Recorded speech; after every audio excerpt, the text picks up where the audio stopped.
आज हम बेसन और सूजी की बहुत ही ज़्यादा टेस्टी दानेदार बिल्कुल मार्केट जैसी मिठाई बनाकर तैयार करेंगे। तो चलिए देखते हैं कैसे बनाना है। सबसे पहले हम कढ़ाई में डालेंगे घी। तो मैंने यहाँ पर 1 कटोरी से थोड़ा-सा कम घी लिया है। आप यहाँ पर आधी कटोरी घी का भी यूज़ कर सकते हैं और कोशिश करिए कि जब भी आप ये मिठाई बना रहे हैं तो घी में ही बनाकर तैयार करें, क्योंकि घी में इसका टेस्ट बहुत ही ज़्यादा बढ़िया आता है।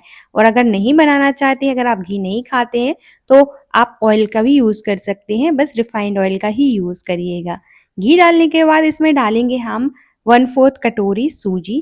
तो यहाँ पर आपको ज़्यादा सूजी की ज़रूरत नहीं पड़ेगी, सिर्फ़ हमें थोड़ी-सी ही सूजी डालनी है। तो मैंने यहाँ पर 1/4 कटोरी सूजी ली है। आप कोई भी कप या कटोरी सेट कर लीजिए, उसी से सारी चीज़ें ऐड करिएगा ताकि बर्फ़ी बिल्कुल परफ़ेक्ट बने। तो सूजी को हम घी में डालेंगे और इस तरह से 1 मिनट के लिए हम उसको रोस्ट करेंगे। सूजी डालने से आपकी बर्फी में दानेदार टेक्सचर आएगा। अब इसके बाद इसमें ऐड करेंगे हम बेसन। तो मैंने यहाँ पर 1 कटोरी बेसन का यूज़ किया है। अगर आप ज़्यादा क्वांटिटी में बर्फी बनाना चाहते हैं तो यहाँ पर आप सूजी और बेसन की क्वांटिटी बढ़ा सकते हैं। तो बस इस तरह से हमें अच्छे से इसको मिक्स कर लेना है। और हाँ, जब भी आप ये बर्फी बना रहे हैं, अगर आप बिल्कुल मार्केट जैसी बनाकर तैयार कर रहे हैं तो सारी चीज़ें जो है आप मेज़रमेंट के अकॉर्डिंग ही डालिएगा। और घी अगर आप ले रहे हैं 1 कटोरी, अगर आपने बेसन लिया है तो 1 ही कटोरी आप घी लीजिएगा। और मैंने यहाँ पर थोड़ा-सा कम किया, आप थोड़ा बहुत कम कर सकते हैं लेकिन इससे कम मत करिएगा। मैंने यहाँ पर बिल्कुल 1 से 2 चम्मच ही कम लिया है। बस इस तरह से हमें अच्छे से मिक्स कर लेना है और इसको लो फ्लेम पर रोस्ट करना है। जितना आप इसको रोस्ट करोगे उतना ही बढ़िया जो है आपकी बर्फी का टेस्ट आएगा। और इसको हम लो फ्लेम पे करेंगे कम से कम 7 से 8 मिनट के लिए, ताकि इसका टेस्ट और टेक्सचर बढ़िया आए। और इस तरह से चलाते रहिएगा, छोड़िएगा मत, नहीं तो जो नीचे से बेसन है वो जलना स्टार्ट हो जाएगा। तो इस तरह से हमें बढ़िया से उसको रोस्ट कर लेना है। आप चाहें तो यहाँ पर मोटा वाला भी बेसन का यूज़ कर सकते हैं, मैंने यहाँ पर बारीक वाले बेसन का यूज़ किया है।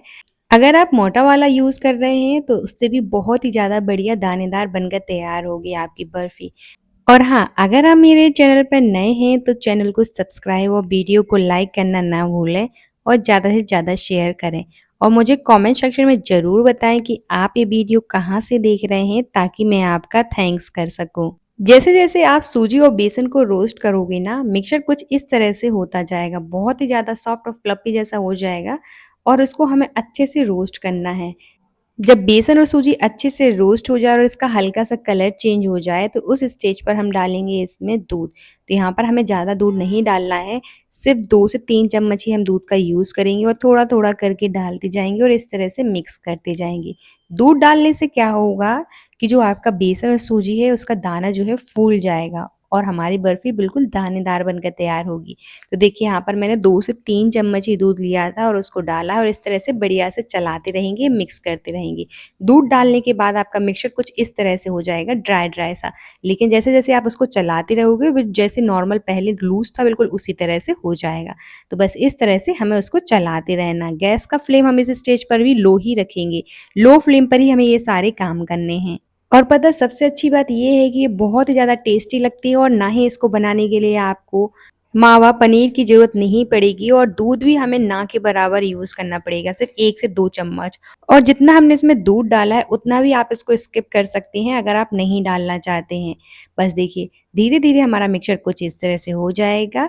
उसके बाद हम इसमें ऐड करेंगे थोड़ा-सा नारियल का बुरादा। तो ये बिल्कुल ऑप्शनल है, अगर आप नहीं डालना चाहते हैं तो स्किप कर सकते हैं। मैंने इसलिए डाला है ताकि इसका टेस्ट एनहांस हो जाए, और भी बढ़िया टेस्ट आता है। तो आप इसको स्किप भी कर सकते हैं। और अगर आपके पास ये वाला नारियल का बुरादा नहीं है तो जो सूखा वाला नारियल आता है उसको आप ग्रेट करके ले सकते हैं और डाल सकते हैं। बस इस तरह से हमें नारियल के बुरादा को डालकर अच्छे से मिक्स कर लेना है और इस मिक्सचर को अब हम साइड में रख देंगे। तब तक हम आगे की तैयारी कर लेते हैं। मैंने गैस बंद कर दिया है और मिक्सचर को साइड में रख दिया है। अब लेंगे हम कोई भी थाली, ट्रे ले लीजिए जिसमें भी आप इसको सेट करना चाहते हैं। उसको सबसे पहले हम घी से ग्रीस करेंगे। घी या फिर ऑयल, किसी भी चीज़ से आप इसको ग्रीस कर सकते हैं। तो बढ़िया से इस तरह से ग्रीस ज़रूर कर लीजिएगा। चलिए, थाली भी ग्रीस हो चुकी है। अब लेंगे हम कोई भी बर्तन जिसमें डालेंगे चीनी। तो यहाँ पर हमने 1 कटोरी बेसन लिया था तो 1 1 ही कटोरी जो है हम यहाँ पर चीनी का यूज़ करेंगे और साथ ही में इसमें ऐड करेंगे हम आधी कटोरी पानी। और हाँ, अगर आपको लग रहा है कि चीनी की क्वांटिटी ज़्यादा है तो आप यहाँ पर 3/4 कटोरी चीनी का यूज़ कर सकते हैं। बस इससे ज़्यादा कम मत करिएगा, अगर आपने ज़्यादा कम की तो आपकी जो बर्फ़ी है वो अच्छे से सेट नहीं होगी। और ज़्यादा मीठा खाना पसंद करते हैं तो आप थोड़ी बहुत क्वांटिटी और बढ़ा सकते हैं। लेकिन 1 कटोरी जो चीनी है वो बहुत है। बस इस तरह से हमें बढ़िया से चीनी को पिघला लेना है। यहाँ पर आप इलायची पाउडर या फिर केवड़ा एसेंस का भी यूज़ कर सकते हैं अगर आप ये सारे फ्लेवर चाहते हैं। तो धीरे-धीरे हमारी चीनी कुछ इस तरह से पिघल जाएगी। जब पिघल जाए तो हम इसमें एक और चीज़ ऐड करेंगे, वो है फूड कलर। तो ये बिल्कुल ऑप्शनल है, अगर आप अपनी बर्फ़ी का कलर थोड़ा-सा चेंज चाहते हैं तो यहाँ पर आप डाल सकते हैं और जो भी आपको कलर पसंद है उसको ऐड कर सकते हैं। मैंने यहाँ पर ऑरेंज फूड कलर का यूज़ किया है। बस इस तरह से जब चीनी अच्छे से पिघल जाए तो हम चेक करेंगे। यहाँ पर हमें एक तार वाली चाशनी बनाकर तैयार करनी है। तो देखिए यहाँ पर अगर इस तरह से एक तार बन रहा है तो समझ जाइए कि जो हमारी चाशनी है बिल्कुल परफेक्ट है। तो इसी तरह की हमें चाशनी चाहिए है। चलिए हमारी चाशनी बिल्कुल बनकर तैयार है। अब जो हमने मिक्सचर रखा था साइड में उसको लेंगे, गैस पर रखेंगे, गैस का फ्लेम लो रखेंगे और इसी स्टेज पर हम क्या कर देंगे, चाशनी को डाल देंगे। तो एक साथ ही हमें सारी चाशनी को डाल देना है और इसको बढ़िया से मिक्स करेंगे। और हाँ, इसको मीडियम फ्लेम पर हम चलाएँगे और ज़्यादा हमें ओवर कुक नहीं करना है, ज़्यादा नहीं पकाएँगे। बस इसको इतना पकाना है कि इसको अच्छे से मिक्स कर लेंगे, चाशनी और मिक्सचर अच्छे से मिक्स हो जाए आपस में। तो बस देखिए इस तरह से चलाते रहिएगा, अगर आप इसको ओवर कुक करोगे तो जो आपकी बर्फ़ी है वो हार्ड बनकर तैयार होगी। तो बस इस तरह से हमें बढ़िया से मिक्स कर लेना है। तो देखिए यहाँ पर सारी चीज़ें बढ़िया से मिक्स हो गई, थोड़ा-सा और पकाएँगे जब मिक्सचर कुछ इस तरह से हो जाए, तो बस उसी स्टेज पर हमें कढ़ाई जो है गैस बंद कर देना है और कढ़ाई को हम गैस से उतार देंगे। चलिए हमारा मिक्सचर बिल्कुल बनकर तैयार है। अब इसको हम सीधा ट्रांसफ़र करेंगे ग्रीस को ही थाली में। अब इसको ओवर कुक नहीं करने वाले हम। तो यहाँ पर मैंने थाली को पहले से ही ग्रीस करके रखा था, उसमें हम बढ़िया से इसको ट्रांसफ़र कर देंगे और फैला देंगे। ये काम हमें सारे गरम में ही करने हैं। ठंडा हो जाएगा मिक्सचर तो जो हमारी बर्फ़ी है वो अच्छे से सेट नहीं होगी। बस गरम में ही इसको ग्रीस की थाली में फैला दीजिए और यहाँ पर आप जो भी ड्राई फ्रूट से इसको गार्निश करना चाहते हैं तो कर सकते हैं या फिर इस तरह से इसी तरह से प्लेन भी रख सकते हैं, ये बिल्कुल ऑप्शनल है। मैंने यहाँ पर थोड़े से पिस्ता कट करके रखे थे, उससे बढ़िया से इसको गार्निश कर दिया है। इस तरह से गरम में ही कर देंगे और स्पैचुला की मदद से टैप कर देंगे ताकि अच्छे से सेट हो जाएँ। ये गरम में ही सेट होंगे, ठंडे में नहीं होंगे, तो इसलिए गरम में ही आप इसको गार्निश करिएगा।